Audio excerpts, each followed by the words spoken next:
Hello students, staffing chapter में हम लोग पढ़ रहे हैं कंपोनेंट्स ऑफ स्टाफिंग। तो स्टाफिंग के 3 इम्पॉर्टेंट कंपोनेंट्स हैं: रिक्रूटमेंट, सिलेक्शन एंड ट्रेनिंग। आज हम लोग रिक्रूटमेंट के बारे में पढ़ेंगे। तो रिक्रूटमेंट का मीनिंग जानते हैं पहले।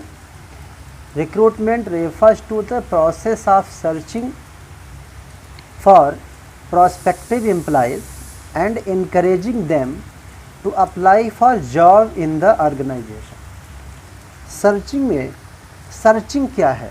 सर्चिंग खोजना मीन्स एम्प्लॉयज जो हमको चाहिए अपने ऑर्गेनाइजेशन में, उसके लिए सोर्सेज कौन कौन से हैं, उन सोर्सेज का पता लगाना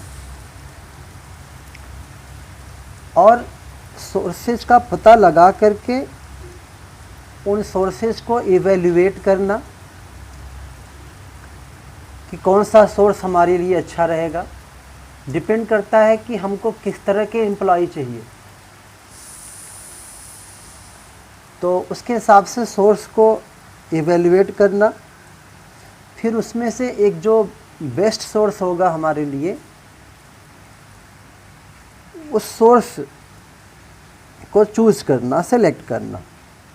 इसके बाद एम्प्लॉइज़ को, जो प्रॉस्पेक्टिव एम्प्लॉइज़ हैं, अभी हमारे एम्प्लॉय नहीं हैं, हम वो अप्लाई करेंगे, हमारे यहाँ जो जॉब है उसके लिए वो अप्लाई करेंगे, तो उसके लिए हमें इन्फॉर्म करना है कि हमको एम्प्लॉय चाहिए, और उसमें जॉब का डिटेल, हमको किस तरह का एम्प्लॉय चाहिए, क्वालिफ़िकेशन क्या चाहिए, एक्सपीरियंस क्या चाहिए, ये सब चीज़ें हमें एडवर्टाइज़ करना होता है, सर्कुलेट करना होता है।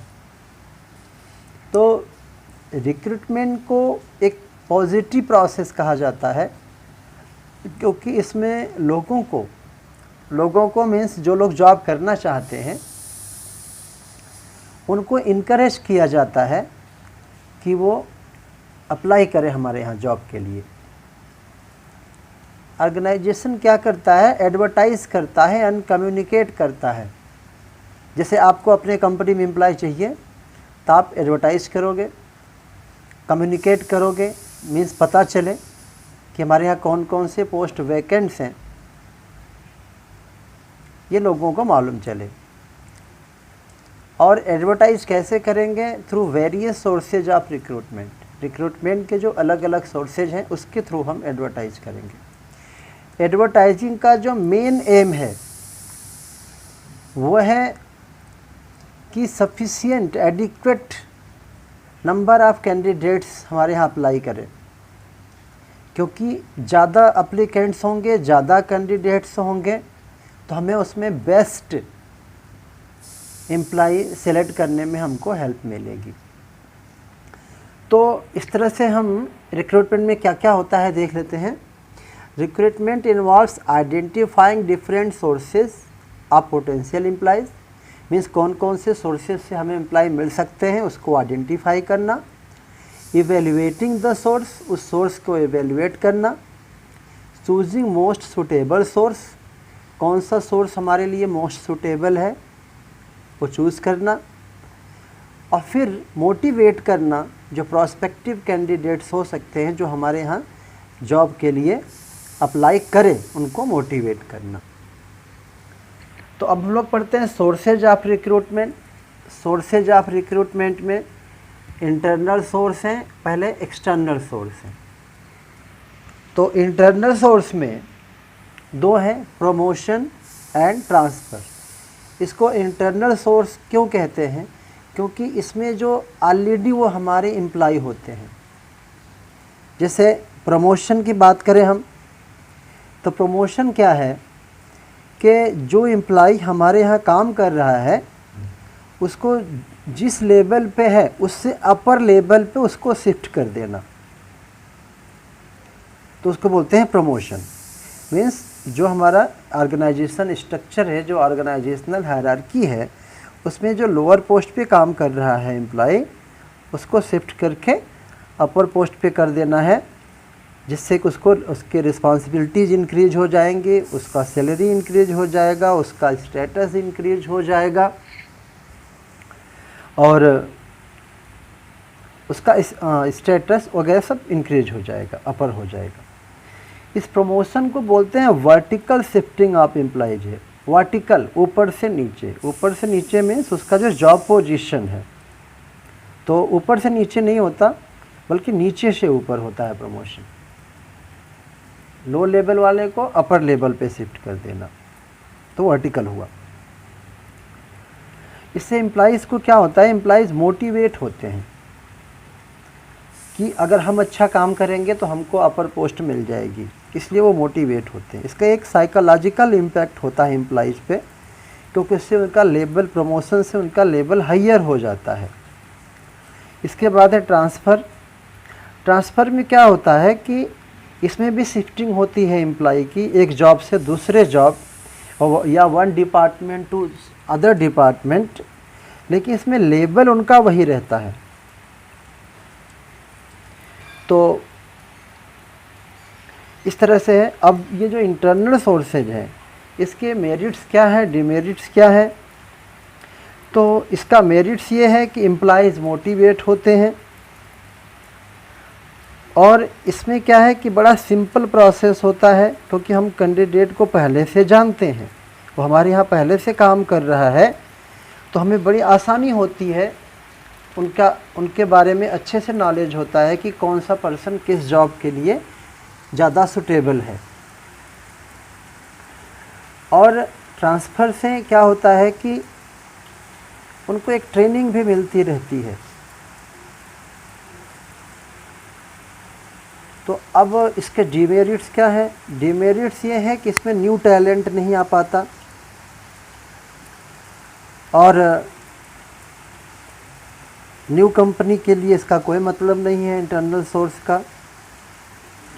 और स्पिरिट, कंपटीशन की स्पिरिट कम हो जाती है। जैसे कि जब न्यू ज्वाइनिंग हम लेते हैं तो कंपटीशन होता है कैंडिडेट्स में, लेकिन ये न्यू नहीं है, ये तो पहले से हमारे यहाँ काम कर रहे हैं, तो उस पर कहाँ से कंपटीशन होगा। इसके बाद हम देखते हैं external sources of recruitment. External sources में पहला है एडवर्टाइजमेंट। एडवर्टाइजमेंट आप लोग जानते हैं पहले से कि न्यूज़पेपर में प्रोफेशनल जर्नल्स होते हैं, इकोनॉमिक न्यूज़ आते हैं, न्यूज़ जर्नल्स, मैगजीन्स आती हैं, उसमें हम एडवर्टाइज़ देते हैं कि जिस जॉब के लिए हमको एम्प्लॉय चाहिए उस जॉब का पूरा डिस्क्रिप्शन देते हैं, और एलिजिबिलिटी क्या चाहिए जो हमारे यहाँ जॉब के लिए अप्लाई करेंगे। इसमें अच्छा चॉइस हो जाता है, वाइडर चॉइस मिलता है, क्योंकि ये पब्लिक को सबको पता होता है कि ये जॉब है हमारे यहाँ अवेलेबल है, तो ज़्यादा से ज़्यादा लोग अप्लाई करते हैं, कैंडिडेट्स ज़्यादा आ जाते हैं। और इन्फॉर्मेशन हम एडवर्टाइज में अपने ऑर्गेनाइजेशन के बारे में अच्छा से देते हैं, तो न्यूज़पेपर में, ज़्यादातर न्यूज़पेपर में ही ऐड दिया जाता है। लेकिन इसमें एक दिक्कत ये होती है कि इसमें कभी कभी इतना ज़्यादा एप्लीकेशन आ जाता है कि जो अनसुटेबल कैंडिडेट्स होते हैं वो भी अप्लाई कर देते हैं कभी कभी। तो इससे हमें सिलेक्शन प्रोसेस में काफ़ी टाइम टेकिंग हो जाता है, काफ़ी एफर्ट खर्च होता है। सेकंड है एम्प्लॉयमेंट एक्सचेंज। एम्प्लॉयमेंट एक्सचेंज क्या है, एक गवर्नमेंट ऑफिस होता है जिसमें जो लोग अनएम्प्लॉयड होते हैं, जो लोग जॉब खोज रहे हैं, वो गवर्नमेंट का ऑफिस जो होता है एम्प्लॉयमेंट एक्सचेंज, उसमें अपना रजिस्ट्रेशन करा के रखते हैं, अपनी सारी इन्फॉर्मेशन वहाँ पे रखते हैं। तो आपकी कंपनी को अगर आपको एम्प्लॉय चाहिए तो आप एम्प्लॉयमेंट एक्सचेंज से कांटेक्ट करेंगे, वहाँ आपको कैंडिडेट्स की डिटेल मिल जाएगी, और फिर उसको वहाँ से एम्प्लॉयमेंट एक्सचेंज से आप उनका एड्रेस, उनका कांटेक्ट आप ले लेते हैं, फिर उनको ऑफ़र करते हैं। इसका एक फ़ायदा ये होता है कि एम्प्लॉयमेंट एक्सचेंज में जो कैंडिडेट्स होते हैं जिनका रजिस्ट्रेशन हुआ रहता है उसको हम अपने हिसाब से अच्छे से सेलेक्ट कर सकते हैं, चूज़ कर सकते हैं कि किसको हमें कॉल करना चाहिए, किसको हमें कॉल नहीं करना चाहिए। तो एम्प्लॉयमेंट एक्सचेंज क्या है, एक लिंक होता है जिसमें जो जॉब चाहने वाले हैं उनका इन्फॉर्मेशन रहता है और जो एम्प्लॉयर है, जैसे आपकी कंपनी है, हमारी कंपनी है, हमको एम्प्लॉय चाहिए, तो वो लिंक का काम करता है उनके बीच। नेक्स्ट है प्लेसमेंट एजेंसीज़। कुछ प्लेसमेंट एजेंसीज होती हैं, मैनेजमेंट कंसल्टेंट्स होते हैं, वो हमें हेल्प करते हैं एम्प्लॉइज़ को सर्च करने में। और ये भी एक तरह से एम्प्लॉयमेंट एक्सचेंज की तरह काम करते हैं, बस एम्प्लॉयमेंट एक्सचेंज गवर्नमेंट का ऑफिस होता है और ये प्लेसमेंट एजेंसी जो प्राइवेट लोग होते हैं जिनका बिजनेस ही यही है कि जॉब सीकर्स को और एम्प्लॉयर्स को मिलवा देते हैं। ये एम्प्लॉयमेंट एक्सचेंज कुछ फीस लेते हैं, अपना निश्चित रूप से लेंगे, और हमारा काफ़ी अच्छा हेल्प करते हैं हमको एम्प्लॉय सर्च करने में। नेक्स्ट है एक्सटर्नल सोर्स है campus recruitment, campus selection. Campus means यहाँ जो कॉलेजेस होते हैं, इंस्टीट्यूशंस होते हैं, टेक्निकल इंस्टीट्यूशंस होते हैं, वहाँ पे जाके जो स्टूडेंट्स वहाँ पढ़ रहे होते हैं उस कॉलेज से, उस इंस्टीट्यूशन से हम कांटेक्ट करके वहाँ जाके डायरेक्ट कैंडिडेट्स का इंटरव्यू ले लेते हैं। ये आजकल बहुत पॉपुलर है, ये खास करके टेक्निकल प्रोफेशनल जो जॉब्स होते हैं, जो मैनेजरियल जॉब्स होते हैं। तो बहुत सारे कॉलेजेस जैसे इंजीनियरिंग कॉलेजेस हैं, मैनेजमेंट कॉलेजेस हैं, तो वहाँ पे बड़ी बड़ी कंपनियाँ क्या करती हैं, उन कॉलेज से, उस यूनिवर्सिटी से अपना कांटेक्ट रखते हैं और वहाँ विजिट करते हैं और इंटरव्यू लेकर के सेलेक्ट कर लेते हैं। नेक्स्ट है वेब पब्लिशिंग। वेब पब्लिशिंग भी आजकल बहुत पॉपुलर है। वेबसाइट्स होती हैं इंटरनेट पे, जैसे naukri.com। तो वन ये जो वेबसाइट्स हैं उन पे अपनी इन्फॉर्मेशन हम पोस्ट कर देते हैं, सारी इन्फॉर्मेशन डाल देते हैं और उसमें जो जॉब खोजने वाले हैं वो भी उसमें अपना सर्च करते रहते हैं, विजिट करते रहते हैं वेबसाइट्स पे, अपनी इन्फॉर्मेशन वो पोस्ट करते रहते हैं और हमको जॉब चाहिए तो हम उस वेबसाइट पे जाके एम्प्लॉइज़ को चूज़ कर सकते हैं। नेक्स्ट है लेबर कॉन्ट्रैक्टर। अगर हमें वर्कर चाहिए तो हम वर्कर कहाँ ढूंढने जाएंगे, क्योंकि वर्कर तो ज़्यादातर पढ़े लिखे होते नहीं, लेबर क्लास के जो हमें वर्कर चाहिए एम्प्लॉय, तो वो तो बहुत पढ़े लिखे नहीं होते, तो उनको न्यूज़पेपर में उनको नहीं पता चल पाता है, तो उसके लिए कॉन्ट्रैक्टर्स होते हैं। कुछ लोग बिजनेस ही उसी का करते हैं, लेबर सप्लाई का करते हैं। तो कॉन्ट्रैक्टर से हम बात कर लेते हैं और कॉन्ट्रैक्टर की हेल्प से हमें जो अनस्किल्ड वर्कर चाहिए, सेमी स्किल्ड वर्कर चाहिए, तो लेबर कॉन्ट्रैक्टर के हेल्प से हम अपने यहाँ रख लेते हैं लेबर्स को, और वो कॉन्ट्रैक्टर के थ्रू ही उनको हम अपॉइंट करते हैं और कॉन्ट्रैक्टर के थ्रू ही उनको हम पेमेंट भी कर देते हैं।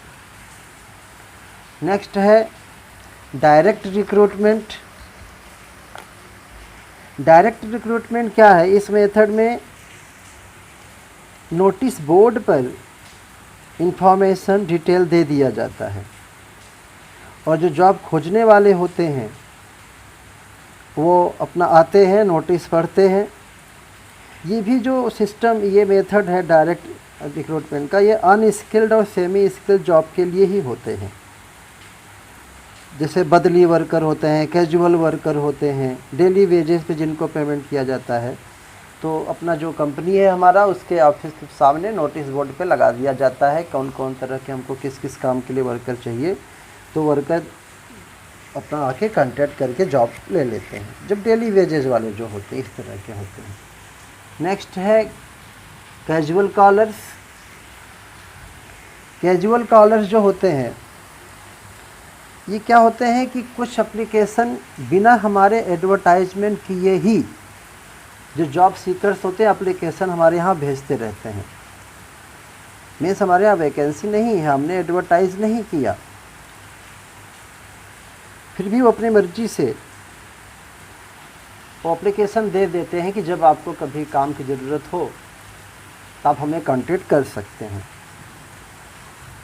तो जब हमारे पास उनका लिस्ट हम रखेंगे, उनको अपना एक डेटाबेस रखते हैं, अपने यहाँ मेंटेन रखते हैं, जब कभी हमारे यहाँ वैकेंसी होती है तो उसमें से हम कैजुअल कॉलर्स को, उनका डिटेल तो रहता ही है उनके एप्लीकेशन में, उनको हम कॉल कर लेते हैं। ये बहुत ही ये चीप सोर्स है, इसमें खर्च वर्च कंपनी का कुछ ज़्यादा नहीं होता है, बस एप्लीकेशन आते रहते हैं, उनको संभाल के रखना है, जब वैकेंसी आई तो फिर उसको हम कॉल कर लेते हैं। इसके बाद है नेक्स्ट है source employee recommendation. Employee recommendation क्या होता है कि जो हमारे यहाँ एम्प्लॉय ऑलरेडी काम कर रहे हैं तो उनकी जान पहचान के होते हैं लोग, उनके रिलेटिव्स होते हैं, उनके फ्रेंड्स होते हैं, उनके बारे में हमें बताते हैं, रिकमेंड करते हैं। तो वैसे भी हम एम्प्लॉय ले सकते हैं, अपॉइंट कर सकते हैं। इसमें क्या होता है, इस तरह के जो एम्प्लॉय आते हैं काफ़ी अच्छा होता है, क्योंकि हमारे यहाँ एम्प्लॉय काम कर रहा है, उसी का बैकग्राउंड हमको पहले से पता है, उसी के रिलेटिव्स होंगे या उसी के फ्रेंड्स होंगे तो हमको पता होगा। तो ये भी एक सोर्स है। नेक्स्ट है फैक्ट्री गेट।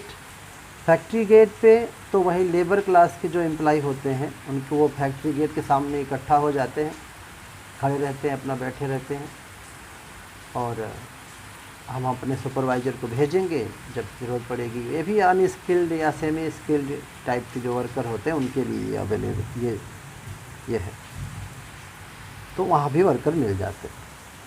अब जो एक्सटर्नल सोर्स हमने पढ़ा, 10 सोर्सेज हमने पढ़ा, इसकी मेरिट्स क्या है? इसका मेरिट्स ये है कि क्वालिफाइड लोग हमको मिल जाते हैं, क्योंकि जो क्वालिफाइड होगा वही अप्लाई करेगा। वाइडर चॉइस, इसमें चॉइस खूब रहती है एक्सटर्नल में, तो हमें फ़ायदा ये रहता है कि ढेर सारे लोगों का एप्लीकेशन आता है तो हमको बेस्ट एम्प्लॉय चुनने में आसानी रहती है। और इसका मेरिट है फ्रेश टैलेंट। इंटरनल में तो क्या होता था कि अपने ही यहाँ जो एम्प्लॉय काम करते हैं उन्हीं से काम चला लेते हैं, ट्रांसफ़र करके, प्रमोट करके। लेकिन इसमें फ्रेश टैलेंट आता है, लेकिन इसमें टाइम कंज्यूमिंग होता है। कम्पिटिटिव स्पिरिट, जो कैंडिडेट्स हमारे यहाँ जॉब के लिए अप्लाई करते हैं उनके बीच कंपटीशन होता है, तो अच्छे कैंडिडेट हमको मिल जाते हैं। एक्सटर्नल के सोर्सेज के कुछ डिमेरिट्स हैं। वैसे तो मेन सोर्स तो एक्सटर्नल ही है, इंटरनल का तो बहुत लिमिटेड स्कोप होता है। इसके कुछ डिमेरिट्स हैं कि एग्जिस्टिंग स्टाफ जो होते हैं अगर हम बाहर से लाएंगे तो उनके बीच एक डिससेटिस्फेक्शन की बात आती है। और एक्सटर्नल सोर्स से जो सिलेक्शन करते हैं, रिक्रूटमेंट करते हैं, वो लेंदी प्रोसेस भी है, क्योंकि उनको हम बिल्कुल जानते ही नहीं कौन है, तो अच्छे से उनका इंटरव्यू, टेस्ट, एग्ज़ाम ये सब लेना पड़ता है, काफ़ी समय लग जाता है, और कॉस्टली, और पैसे भी बहुत सारे खर्च होते हैं। तो इस तरह से हमने रिक्रूटमेंट के सोर्सेज पढ़े, इंटरनल और एक्सटर्नल। इसके बाद जो सेकेंड कंपोनेंट है स्टाफिंग का, वो सिलेक्शन है, वो हम नेक्स्ट वीडियो में